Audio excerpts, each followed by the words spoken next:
शेर और बंदर की कहानी। एक जंगल में एक शेर रहता था।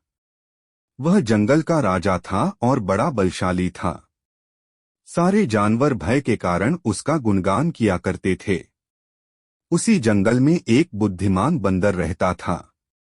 वो शेर से डरता नहीं था और व्यर्थ में उसका गुणगान नहीं करता था। शेर की यह बात बुरी लगती थी। एक बार उसने बंदर को बुलाया और कहा, जंगल के सारे जानवर मेरी प्रशंसा करते हैं, तुम नहीं। ऐसा क्यों? मैं किस बात पर आपकी प्रशंसा करूं? बंदर ने पूछा। मैं बलशाली हूं। जंगल के सारे जानवर मुझसे डरते हैं, शेर ने उत्तर दिया। वनराज, मैं बल को नहीं बुद्धि को श्रेष्ठ मानता हूं। इसलिए मात्र बल के कारण मैं आपका गुणगान नहीं करूंगा। बंदर बोला। यह बात शेर को बुरी लगी और दोनों में विवाद हो गया।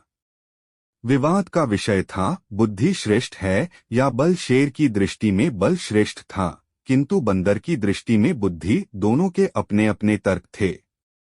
अपने तर्क देकर वे एक दूसरे के सामने स्वयं को सही सिद्ध करने में लग गए। बंदर बोला, शेर महाराज, बुद्धि ही श्रेष्ठ है। बुद्धि से संसार का हर कार्य संभव है, चाहे वह कितना ही कठिन क्यों न हो। बुद्धि से हर समस्या का निदान संभव है, चाहे वह कितनी ही विकट क्यों न हो। मैं बुद्धिमान हूँ और अपनी बुद्धि का प्रयोग कर किसी भी मुसीबत से आसानी से निकल सकता हूँ।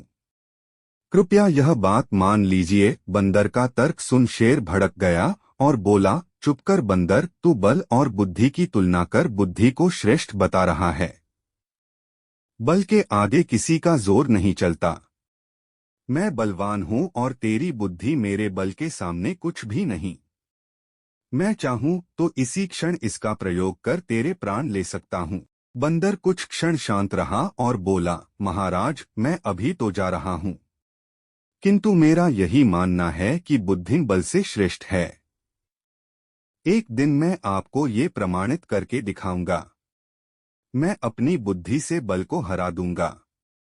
मैं उस दिन की प्रतीक्षा करूंगा जब तुम ऐसा कर दिखाओगे।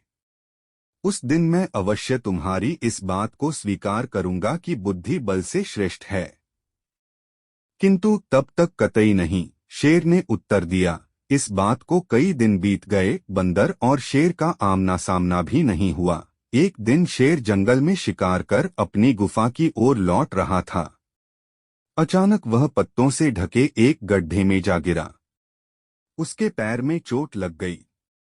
किसी तरह वह गड्ढे से बाहर निकला तो पाया कि एक शिकारी उसके सामने बंदूक ताने खड़ा है। शेर घायल था। ऐसी अवस्था में वह शिकारी का सामना करने में असमर्थ था।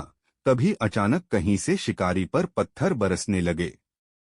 शिकारी हड़बड़ा गया। इसके पहले कि वो कुछ समझ पाता, एक पत्थर उसके सिर पर आकर पड़ा। वह दर्द से तिलमिला उठा और अपने प्राण बचाने वहां से भाग गया। शेर भी चकित था कि शिकारी पर पत्थरों से हमला किसने किया और किसने उसके प्राणों की रक्षा की। वह इधर-उधर देखते हुए ये सोच ही रहा था कि सामने एक पेड़ पर बैठे बंदर की आवाज उसे सुनाई दी, महाराज, आज आपके बल को क्या हुआ? इतने बलवान होते हुए भी आज आपकी जान पर बन आई। बंदर को देख शेर ने पूछा, तुम यहाँ कैसे? महाराज, कई दिनों से मेरी उस शिकारी पर नजर थी। एक दिन मैंने उसे गड्ढा खोदते हुए देखा तो समझ गया था कि वह आपका शिकार करने की फिराक में है। इसलिए मैंने थोड़ी बुद्धि लड़ाई और ढेर सारे पत्थर इस पेड़ पर एकत्रित कर लिए ताकि आवश्यकता पड़ने पर इनका प्रयोग शिकारी के विरुद्ध कर सकूं। बंदर ने शेर के प्राणों की रक्षा की थी, वह उसके प्रति कृतज्ञ था। उसने उसे धन्यवाद दिया। उसे अपने और बंदर में मध्य हुआ विवाद भी स्मरण हो आया। वह बोला, बंदर भाई, आज तुमने सिद्ध कर दिया कि बुद्धि बल से श्रेष्ठ होती है। मुझे अपनी गलती का एहसास हो गया है। मैं समझ गया हूं कि बल हर समय और हर परिस्थिति में एक सा नहीं रहता, लेकिन बुद्धि हर समय और हर परिस्थिति में साथ रहती है। बंदर ने उत्तर दिया, महाराज, मुझे प्रसन्नता है कि आप इस बात को समझ गए। आज की घटना पर ध्यान दीजिए। शिकारी आपसे बल में कम था, किंतु बावजूद इसके उसने अपनी बुद्धि से आप पर नियंत्रण पा लिया। उसी प्रकार मैं शिकारी से बल में कम था, किंतु बुद्धि का प्रयोग कर मैंने उसे डराकर भगा दिया। इसलिए हर कहते हैं कि बुद्धि बल से कहीं श्रेष्ठ है।